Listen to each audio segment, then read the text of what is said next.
Hi hello ಎಲ್ರಿಗೂ ನಮಸ್ಕಾರ. ಗೀತಾಸ್ ಲಾಗ್ಗೆ ಸ್ವಾಗತ ಸುಸ್ವಾಗತ. ಇವತ್ತು ನಾನು ನಾನ್ ವೆಜ್ ಮಾಡ್ತಾಯಿದ್ದೀನಿ. ಆ ರೆಸಿಪಿನ ನಿಮ್ಮೊಂದಿಗೆ ಶೇರ್ ಮಾಡೋಣ ಅಂತ ಅಂದ್ಕೊಂಡಿದ್ದೀನಿ. ಅದಕ್ಕೋಸ್ಕರ ಏನೇನೆಲ್ಲ ಇಂಗ್ರೀಡಿಯೆಂಟ್ನ ನಾನು ತಗೋತಾ ಇದ್ದೀನಿ ಅನ್ನೋದನ್ನ ನೋಡೋಣ ಬನ್ನಿ.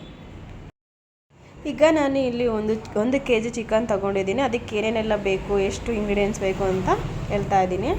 ಶುಂಠಿ, ಬೆಳ್ಳುಳ್ಳಿ ಮತ್ತು ಈರುಳ್ಳಿ. ಒಂದು ಈರುಳ್ಳಿ ತೊಗೋಬೇಕು.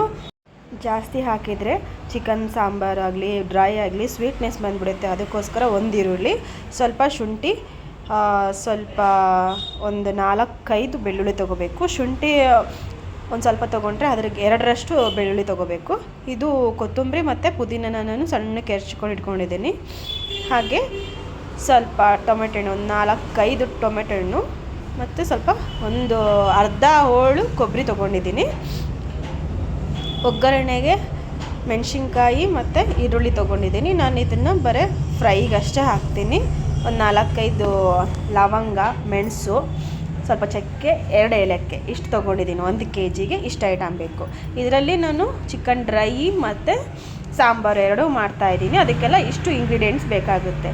ನಾನು ಆಲ್ರೆಡಿ ಸ್ವಲ್ಪ ಎಲ್ಲ ರೆಡಿ ಮಾಡಿ ಇಟ್ಕೊಂಡಿದ್ದೀನಿ. ಚಿಕನ್ಗೆ ಡ್ರೈಗೆ ಬೇರೆ ಮತ್ತು ಸಾಂಬಾರಿಗೆ ಬೇರೆ ಅಂತ ಈ ಥರ ರೆಡಿ ಮಾಡಿ ಇಟ್ಕೊಂಡಿರ್ತೀನಿ ನಾನು.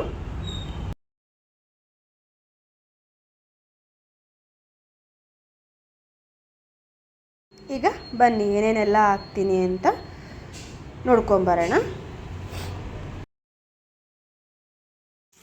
ಇಲ್ಲಿ ಡ್ರೈ ಮಾಡ್ತಾ ಇರೋದು. ಸೊ ಒಂದು ಬಾಣಲಿಗೆ ಎಣ್ಣೆ ಮತ್ತು ಈರುಳ್ಳಿ, ಮೆಣಸಿನ್ಕಾಯನ್ನ ಹಾಕ್ಕೋಬೇಕು. ನೀಟಾಗಿ ಅದು ಫ್ರೈ ಆಗೋ ಥರ ಸ್ವಲ್ಪ ಹೊತ್ತು ಫ್ರೈ ಮಾಡಬೇಕು.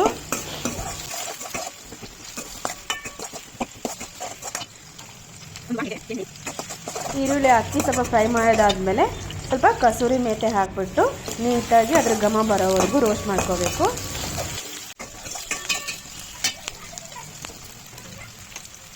ನೆಕ್ಸ್ಟ್ ಸ್ವಲ್ಪ ಅರಿಶಿನ ಪುಡಿ ಹಾಕ್ಕೊಂಡು ಫ್ರೈ ಮಾಡ್ಕೋಬೇಕು. ಅರಿಶಿನ ಪುಡಿ ನೋಡಿ ಹಾಕ್ಕೋಬೇಕು.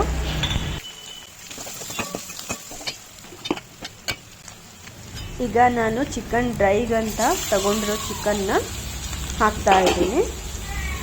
ನೀಟಾಗಿ ಎಲ್ಲ ಒಗ್ಗರಣೆ ಎಲ್ಲ ಚಿಕನ್ ಒಳಗಡೆ ಹೋಗೋ ಥರ ಕಲಿಸ್ಕೊಂಡು ಒಂದು 10-15 ನಿಮಿಷ ನಾವು ಅದು ಏನಿರುತ್ತಲ್ಲ ಚಿಕನಲ್ಲಿ ನೀರಿರುತ್ತಲ್ಲ ಅದೆಲ್ಲ ಬಿಟ್ಕೊಂಡು ಡ್ರೈ ಆಗೋವರೆಗೂ ಆ ನೀರು ಫುಲ್ ಡ್ರೈ ಆಗಬೇಕು. ಇದೇ ಒಗ್ಗರಣೆಯಲ್ಲೇ ಡ್ರೈ ಆಯಿತು ಅಂತಂದರೆ ಚಿಕನ್ ಯಾವುದೇ ಥರದ್ದು ಸ್ಮೆಲ್ ಇರಲ್ಲ, ಚೆನ್ನಾಗಿರುತ್ತೆ ಅವಾಗ.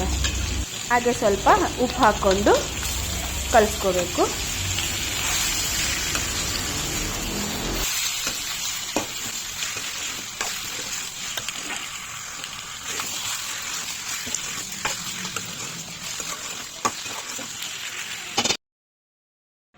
ಇದನ್ನು ಒಂದು 10-15 ನಿಮಿಷ ಬೇಯಿಸ್ಕೊಳ್ಳೋಣ.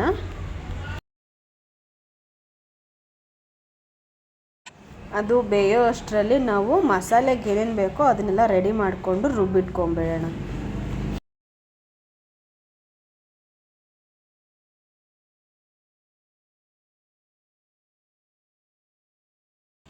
ನಾನಿಲ್ಲಿ ಸಣ್ಣ ಜಾರಲ್ಲಿ ಶುಂಠಿ, ಬೆಳ್ಳುಳ್ಳಿ ಮತ್ತು ಈರುಳ್ಳಿನ ಹಾಕ್ಕೊಂಡು ರುಬ್ತಾ ಇದ್ದೀನಿ. ಅದ್ರ ಜೊತೆಗೆ ಏನು ಮಸಾಲೆ ತೊಗೊಂಡಿದ್ನೋ ಏಲಕ್ಕಿ, ಲವಂಗ, ಮೆಣಸು, ಚಕ್ಕೆ ಇದೆಲ್ಲದನ್ನು ಹಾಕಿ ರುಬ್ತಾ ಇದ್ದೀನಿ.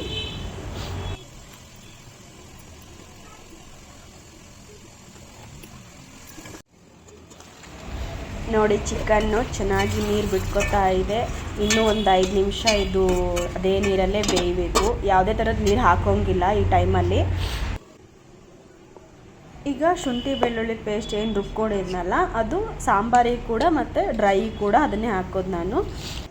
ಇಲ್ಲಿ ನಾನು ಕೊತ್ತಂಬರಿ ಮತ್ತು ಪುದೀನ ತೊಗೊಂಡಿದ್ದೀನಲ್ಲ ಅದು ಸ್ವಲ್ಪ ಪಾರ್ಟಿಷನ್ ಮಾಡ್ತಾಯಿದ್ದೀನಿ. ಸ್ವಲ್ಪ ರುಬ್ಕೊಳ್ಳೋಕ್ಕೆ ಸಾಂಬಾರಿಗೆ ಮತ್ತು ನಾನು ಡ್ರೈಗೆ ಸ್ವಲ್ಪ ಅದನ್ನು ಹಾಕ್ತಾಯಿದ್ದೀನಿ. ಈಗ ಮತ್ತೆ ಸಾಂಬಾರು ರೆಡಿ ಮಾಡ್ಕೊಳ್ಳೋಣ. ಕೊಬ್ಬರಿ ಮತ್ತು ಟಮಾಟೊ ಹಣ್ಣು ಮತ್ತು ನಾವು ಕೊತ್ತಂಬರಿ ಏನು ಪುದೀನ ಹೆಚ್ಚಿಟ್ಕೊಂಡಿದ್ವೋ ಅದನ್ನೆಲ್ಲ ಹಾಕ್ಕೊಂಡು ಸಾಂಬಾರಿಗೋಸ್ಕರ ಇದು ರುಬ್ಕೊಳ್ಳೋದು. ಕೊಬ್ಬರಿ ಮಾತ್ರ ನಾವು ಡ್ರೈಗೆ ಹಾಕಬಾರ್ದು.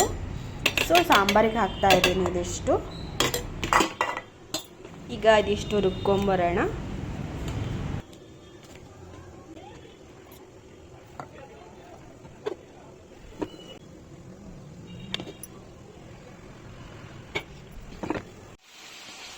ಈಗ ಚಿಕನ್ ಆಲ್ಮೋಸ್ಟ್ ಅದೇ ನೀರಲ್ಲೇ ಒಂದು 70% ನೀಟಾಗಿ ಬೆಂದಿರುತ್ತೆ. ಇವಾಗ ಇದಕ್ಕೆ ಏನೇನು ಬೇಕು ಅದನ್ನೆಲ್ಲ ಹಾಕ್ಕೊಳ್ಳೋಣ. ಖಾರ ಪುಡಿ ನಿಮ್ಗೆ ಎಷ್ಟು ಬೇಕೋ ಅಷ್ಟು ನೋಡ್ಕೊಂಡು ಹಾಕ್ಕೊಳ್ರಿ. ನನಗೆ ಖಾರ ಪುಡಿ ನಾವು ಸ್ವಲ್ಪ ಜಾಸ್ತಿ ತಿಂತೀವಿ, ಸೊ ಅದಕ್ಕೋಸ್ಕರ ನಾನು ಖಾರ ಪುಡಿ ಚೆನ್ನಾಗಿ ಹಾಕ್ಕೊತಾ ಇದ್ದೀನಿ. ನೀವಿಗೆ ಇಷ್ಟ ಇಲ್ಲ ನಾವು ಖಾರ ಕಮ್ಮಿ ತಿಂತೀವಿ ಅಂತ ಅಂದರೆ ನೋಡ್ಕೊಂಡು ಹಾಕ್ಕೊಳ್ರಿ. ಖಾರ ಪುಡಿ ಹಾಕಿದ ಮೇಲೆ ಸ್ವಲ್ಪ ನೀಟಾಗಿ ಅದೆಲ್ಲ ಹಸಿ ವಾಸನೆ, ಖಾರ ಪುಡಿದ ಹಸಿ ವಾಸನೆ ಎಲ್ಲ ಹೋಗೋ ಥರ ನೀಟಾಗಿ ಫ್ರೈ ಮಾಡ್ಕೋಬೇಕು.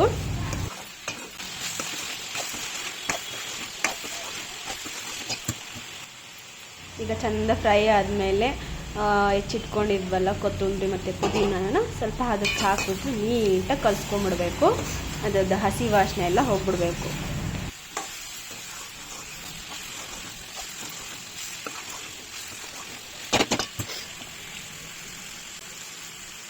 ಇವಾಗ ಶುಂಠಿ ಬೆಳ್ಳುಳ್ಳಿ ಪೇಸ್ಟ್ ಹಾಕಬೇಕು. 1ರಿಂದ 1-2 ಸ್ಪೂನ್ ಹಾಕ್ಕೋಬೇಕು. ಡ್ರೈಗೆ ನಾವು ಡ್ರೈ ಅಷ್ಟೇ ಮಾಡ್ತಾ ಇರೋದ್ರಿಂದ ಸೊ ಎಲ್ಲ ಮಸಾಲೆ ಕಮ್ಮಿ ಇರಬೇಕು.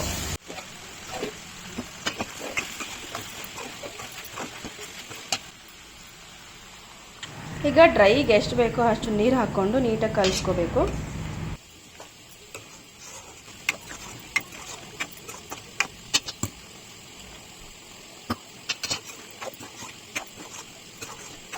ಸ್ವಲ್ಪನೇ ನೀರು ಹಾಕ್ಕೊಂಡು ಅದು ಕುದಿಯೋಕೆ ಬಿಟ್ಟು ನಾವು ಈ ಕಡೆ ಸಾಂಬಾರಿಗೆ ಇಟ್ಕೊಳ್ಳೋಣ. ನಾನು ಆಲ್ರೆಡಿ ಸಾಂಬಾರಿಗೆ ಎಣ್ಣೆ ಮತ್ತು ಉಪ್ಪು ಚಿಕನ್ ಅಷ್ಟೇ ಹಾಕ್ಬಿಟ್ಟು ಸ್ವಲ್ಪ ಬೇಯಿಸೋಕೆ ಇಟ್ಕೊಂಡಿದ್ದೆ. ಅದಕ್ಕೆ ಇವಾಗ ನಾವು ಶುಂಠಿ ಬೆಳ್ಳುಳ್ಳಿ ಪೇಸ್ಟ್ ಹಾಕ್ಕೊಳ್ಳೋಣ. ಶುಂಠಿ ಬೆಳ್ಳುಳ್ಳಿ ಪೇಸ್ಟ್ ಹಸಿ ವಾಸನೆ ಹೋಗೋವರೆಗೂ ಕೂಡ ಅದನ್ನು ಫ್ರೈ ಮಾಡ್ಕೋಬೇಕು.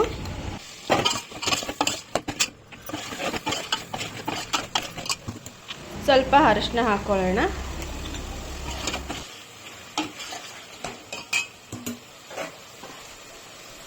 ಹಾಗೆ ಸಾಂಬಾರಿಗೆ ಎಷ್ಟು ಬೇಕೋ ಅಷ್ಟು ಖಾರ ಪುಡಿ ಹಾಕ್ಕೋಬೇಕು. ನಮ್ಮದು ಖಾರ ಪುಡಿ ಕಲರ್ ಇಲ್ಲ, ಬಟ್ ಖಾರ ಅಂತೂ ತುಂಬ ಇದೆ. ಸೊ ನನಗೆ ಸಾಂಬಾರು ಜಾಸ್ತಿ ಮಾಡ್ತಾ ಇರೋದ್ರಿಂದ ಖಾರ ಪುಡಿ ಸ್ವಲ್ಪ ಜಾಸ್ತಿನೇ ಹಾಕೋತಾ ಇದ್ದೀನಿ.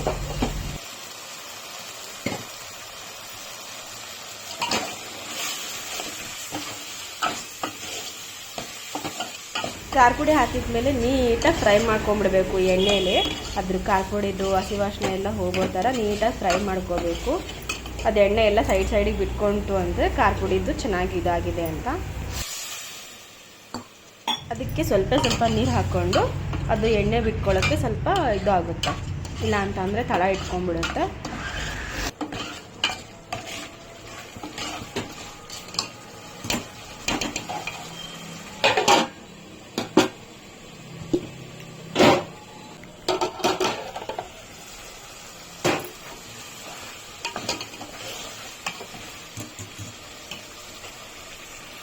ಎಣ್ಣೆ ಎಲ್ಲ ಚೆನ್ನಾಗಿ ಬಿಟ್ಕೊಂಡ್ಮೇಲೆ ನಾವು ರುಬ್ಕೊಂಡಿರೋಂಥ ಕೊಬ್ಬರಿ ಮತ್ತು ಟೊಮೆಟೊ ಎಣ್ಣೆಯಿಂದ ಮಿಶ್ರಣ ನಾವು ಇದಕ್ಕೆ ಹಾಕ್ಕೋಬೇಕಾಗುತ್ತೆ. ಅದು ಚೂರು ಹಸಿ ವಾಸನೆ ಹೋಗೋವರೆಗೂ ಕಲಿಸ್ಕೊಂಡ್ಬಿಟ್ಟು ಅದಕ್ಕೆ ಎಷ್ಟು ಬೇಕೋ ಅಷ್ಟು ಸಾಂಬಾರಿಗೆ ನೀರು ಹಾಕ್ಕೊಂಡು ಚೆನ್ನಾಗಿ ಕುದಿಸ್ಕೋಬೇಕು.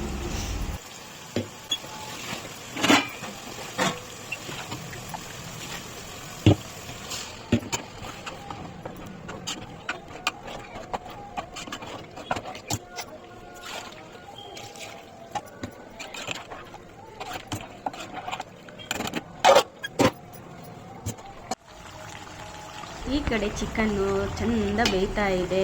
ನೀರೆಲ್ಲ ಹೋಗೋ ಥರ ಬೇಯಿಸ್ಕೋಬೇಕು, ಯಾಕಂದರೆ ನಾವಿಲ್ಲಿ ಡ್ರೈ ಮಾಡ್ತಾ ಇರೋದ್ರಿಂದ ಇಷ್ಟೊಂದು ನೀರು ಬೇಡ ನಮಗೆ. ಸೊ ಇನ್ನೂ ಕುದಿಸ್ಕೊಳ್ಳೋಣ. ಇನ್ನೇನು ಸಾಂಬಾರೆಲ್ಲ ಆಗಬೇಕು ಅಷ್ಟೊತ್ತಿಗೆ ಕರೆಂಟ್ ಹೋಗ್ಬಿಡ್ತು. ಸೊ ಅದೇ ಒಂದು ಟಾರ್ಚ್ ಬೆಳಕಲ್ಲೇ ವಿಡಿಯೋ ಮಾಡ್ತಾ ಇದ್ದೀನಿ. ಸೊ ಈ ಥರ ಚೆನ್ನಾಗಿ ಸಾಂಬಾರು ಕುದೀತಾ ಇದೆ. ಇನ್ನೊಂದು ಸ್ವಲ್ಪ ಕುದಿಬೇಕು. ಇದು ನಮಗೆ ಸಾಂಬಾರು ಆಗಿದೆ ಅಂತ ಯಾವಾಗ ಗೊತ್ತಾಗುತ್ತೆ ಅಂದರೆ ಸೈಡಿಗೆ ಸ್ವಲ್ಪ ಎಲ್ಲ ಎಣ್ಣೆ ಬಿಟ್ಕೊತ ಬರುತ್ತೆ. ಅದು ಎಣ್ಣೆ ಬಿಟ್ಕೋಬೇಕು ಅಂದರೆ ಸ್ವಲ್ಪ ಲೋ ಫ್ಲೇಮಲ್ಲೇ ಕುದಿಸ್ಬೇಕು. ಮುಚ್ಚಳ ಮುಚ್ಚಿಬಿಟ್ಟು ಲೋ ಫ್ಲೇಮಲ್ಲಿ ಒಂದು 15-20 ಮಿನಿಟ್ಸ್ ನಾವು ಕುದಿಸ್ಕೊಂಡ್ವಿ ಅಂತಂದರೆ ಅದು ಸೈಡಿಗೆಲ್ಲ ಎಣ್ಣೆ ಬಿಟ್ಕೊಂಡ್ಬಂದ್ಬಿಡುತ್ತೆ. ಆವಾಗ ಸಾಂಬಾರು ಆಗಿದೆ ಅಂತ.